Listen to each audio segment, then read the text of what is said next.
Hi, today we're gonna make this adorable gnome trio wall art, and you'll see in the file that it's close to the 12-inch mat. You could reduce it if you need to. You could make it smaller. You could just print the gnomes and leave the background open and use it on your table for decor. It's a fun, welcome Thanksgiving harvest design. Please like and subscribe so that you'll never miss a tutorial on upcoming projects. Thanks so much.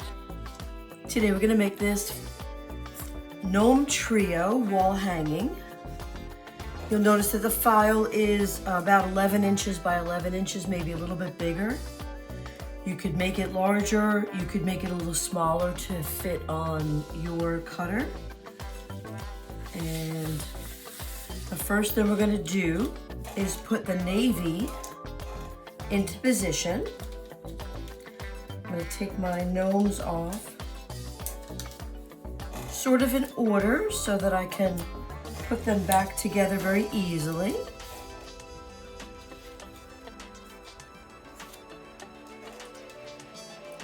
And the way that I built them, it should be clear how to raise them up so that they're all in the right position. What I am going to use today is the three-dimensional dots, but these are a little flatter than the typical, these are typically from like the dollar store. These were really for stamping and scrapbooking. I'm also going to use my Zig pen, and I have a permanent tape roller. So the first thing I'm going to do is put some of these hexagons onto the ground of glue. And I'm really going to build up each gnome so that it sits above the glue a little bit. Oops, a little too high. Get in here. I think I might need one on this edge here too. Maybe a half of one right here. And I always use my like Teflon scissors is what they are. So I'm just gonna stick one right, oh, I'm gonna make it a little smaller.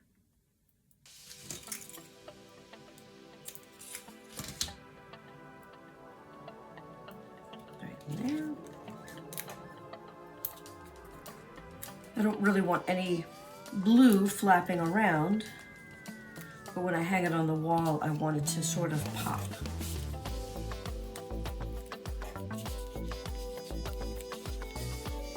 And these dots are typically really easy to pull off the backing. I'm just gonna rotate so I don't get my hands in the sticky.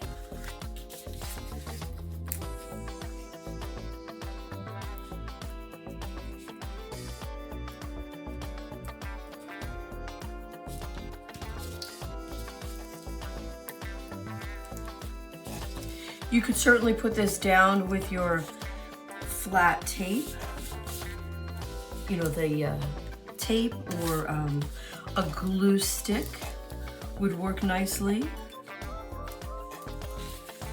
I always try to encourage people to use what's on hand. Certainly you could change the colors if you wanted to as well, depending on what paper you have. So I'm really just lining it up on the bottom.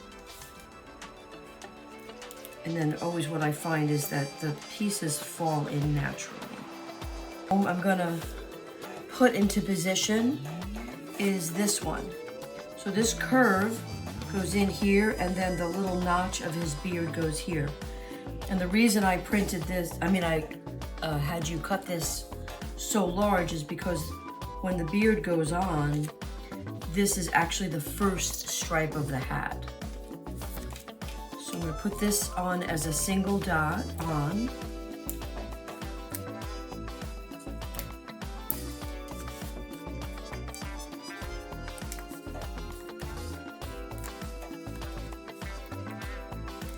So really what I'm going to do is put the first layer down so that it's all leveled up with the blue. Right, because I want the other gnomes to sort of be on top of that. And then the first layer of the middle gnome is actually the white. So I can make sure that my navy goes correctly in here.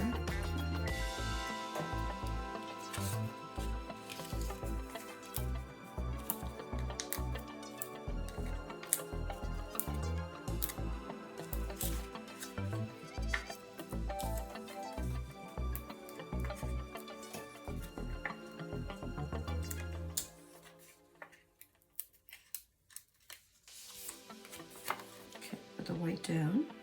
Again, follow the bottom curve. Let it fall in naturally. And I believe that the green is also the base. Again, the notch. I need to fix this a little. I'm going to just take this off for the moment. Put the blue down. Put the green down.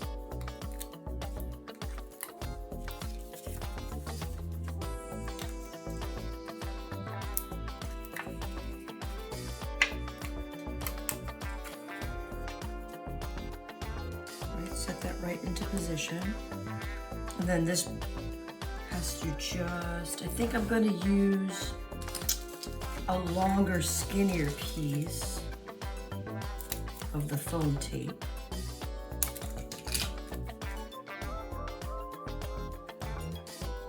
To just set this right down. And I'm really going to come down to the orange, and then I'll press the blue on top of it so that it makes it stationary. And it's a little okay that there's a little tape because this blue is going to go right into here, and that'll actually just catch it. So this is going to give you the significance of the hair through the white. So let's put this one on.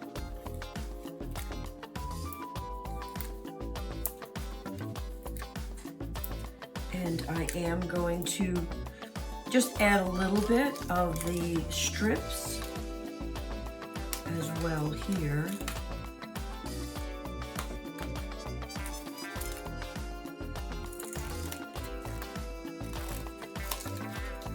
And I love the foam tape that you can really utilize the whole sheet.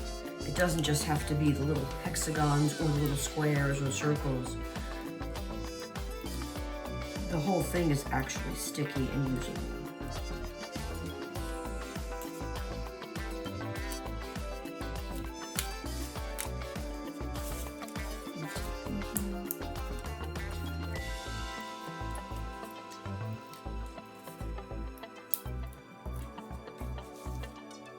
This one on.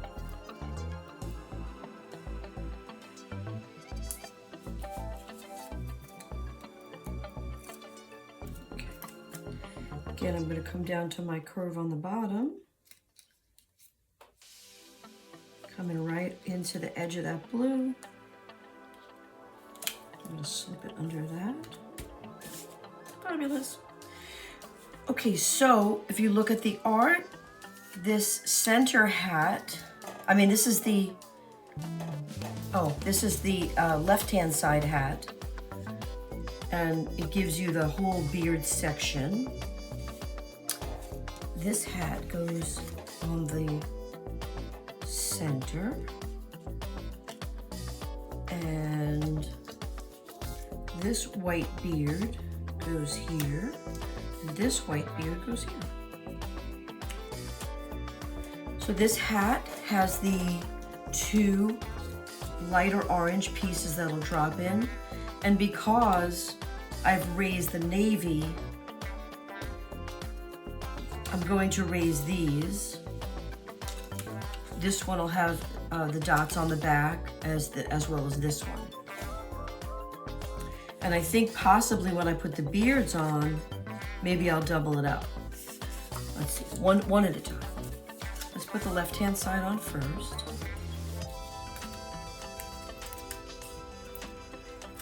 Or actually, since I'm doing the video, I think it's going to be the right side for you.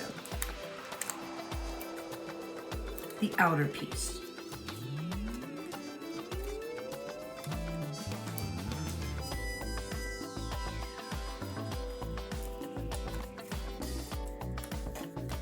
I'm guessing even over the music, you just heard my neighbor's car alarm just go off, right? Okay. So I'm gonna put it to the notch of the beard and right to the top of the hat. I'm gonna put this hat in next.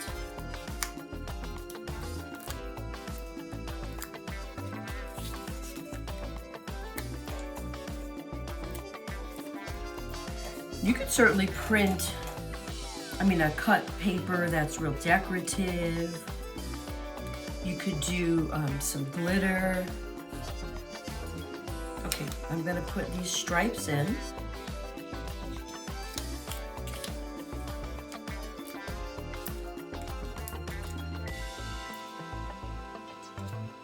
This one.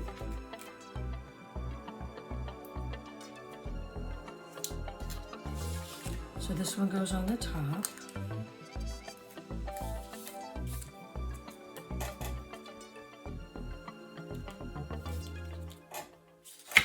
This one's halfway down. Again, it fits into the curve, so you don't really have to guess where it goes. Right into the curve. I'm just gonna stick it under the blue. I'm gonna put the beard down already. I put the hat down. Okay, let's put his beard on. Because remember, the noses go last. The nose will go over the hat, as well as the... Now before I take the backs off, see it, oopsie, I put that on the wrong side.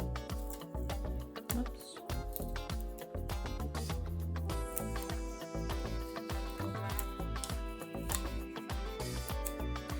They're not super sticky like the Zot dots that I normally use. Because if I had used the Zot dots, I wouldn't be pulling anything off.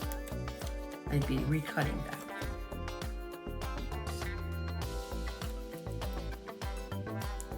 Beard in. Now this hat, again, you're forming all of the extra little dots, which makes it fun. Oh, and I gotta move the beard up. Hat first, then the beard.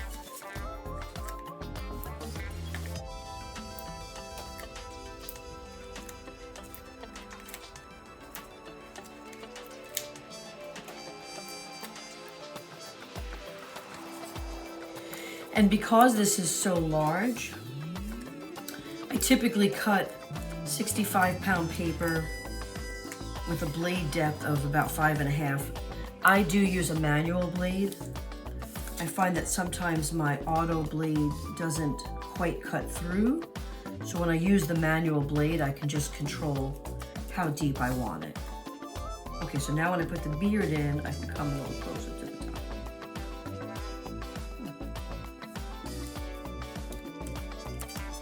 Got a little gap there.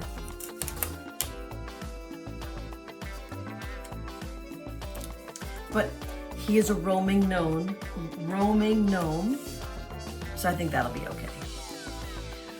Remember, there's no mistakes in art. Everything is adjustable, everything is fixable. And then this goes like this, so these go on the back here.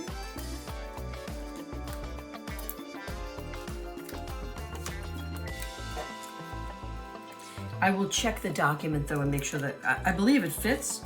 I'm just not sure why it doesn't fit for me right now. Maybe my paper moved. Okay. And so the center gnome is the one holding the pumpkin. So that's the arms. And I think I came down a little bit.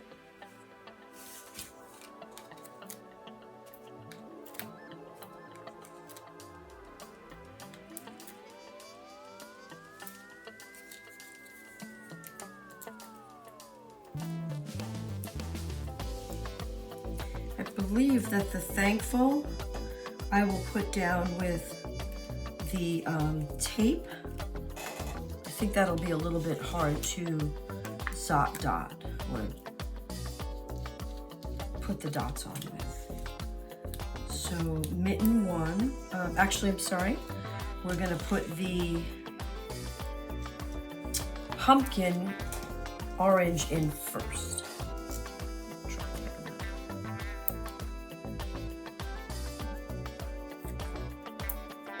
There's a mitten. So the pumpkin goes in first.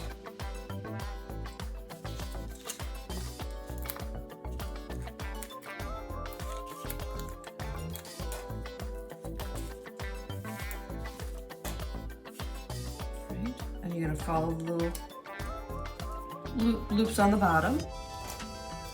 Do the mittens. Right, just right to the edge.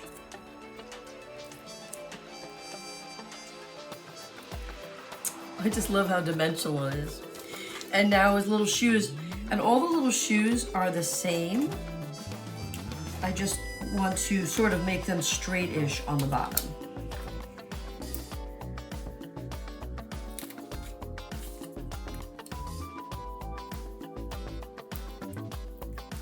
So that they all look like they're standing on the same spot. So I'm just gonna leave a little 1/8 of an inch at the bottom. You could always use a ruler to measure it, but part of the fun of creating is eyeballing it sometimes, how it comes out. All right, let's put these two on.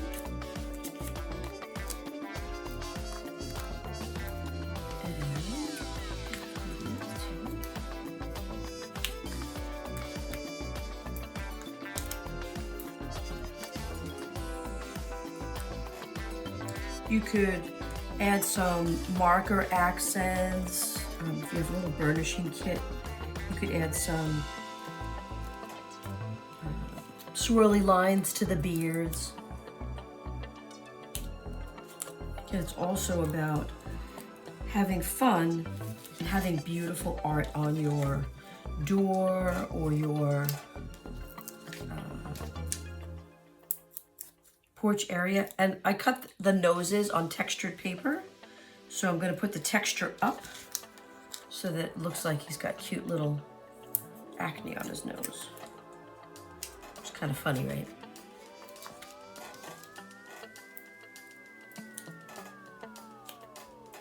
Now the sunflowers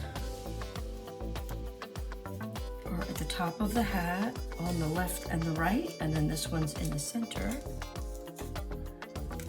Before I put these down, I am going to position my thankful so that my yellow flower doesn't hit it. I think the thankful will go there, so maybe we'll put the sunflower there.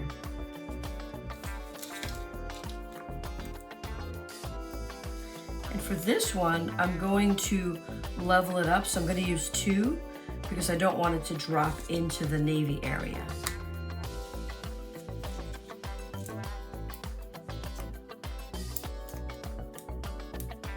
I really want it to pop forward.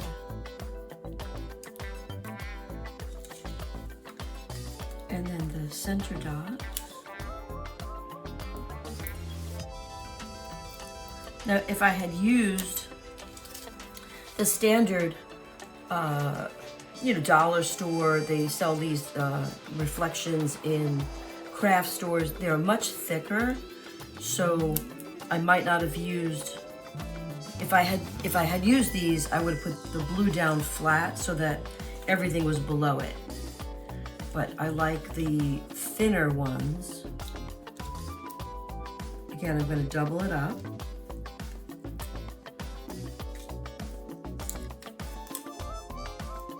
So that it's really above everything else. Here's my center dot.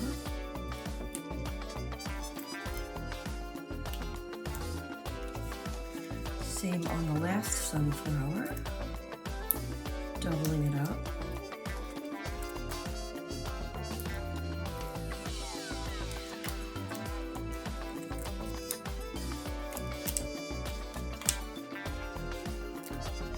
Center.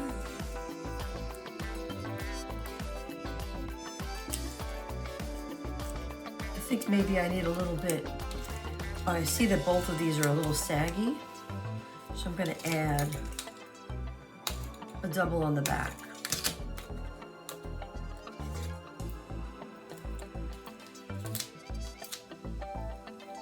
So really I'm gonna build it in my hand because I don't want to take those off now. And I'm just gonna add this right here to give it a little extra support. And the same thing on this side. Using the corner pieces.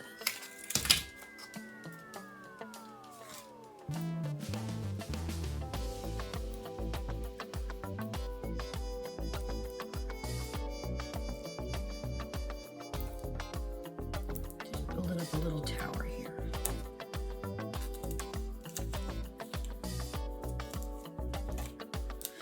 Much better. Okay. And then for the Thankful, I am going to just use my Zig pen.